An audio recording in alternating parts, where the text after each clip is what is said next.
Hi all, it's Simon from Norfolk. Hope you're keeping safe during lockdown. I've got a quick 2-for-1 hack about securing your lightboard and cable to your boat after a hard day's sailing. So here's my lightboard. It's mounted on with a couple of straps on the cover, but could just as easily be on the pintle. No heavy backing board, etc. So it's secured there, and I keep it in place with a couple of lengths of shock cord with a clip on the end, which I just hook on the R-clip of the launching trolley. And that keeps everything in check nicely.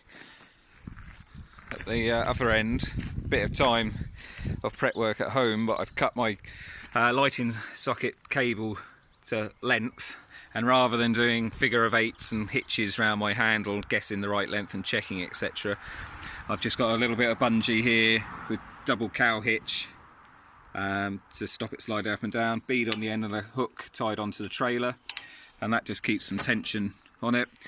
That means I'm driving along and not wondering if my cable's dragging on the ground, etc. So a very quick, simple way to get on the road after a busy day's sailing. Hope we all get on the water soon. Take care.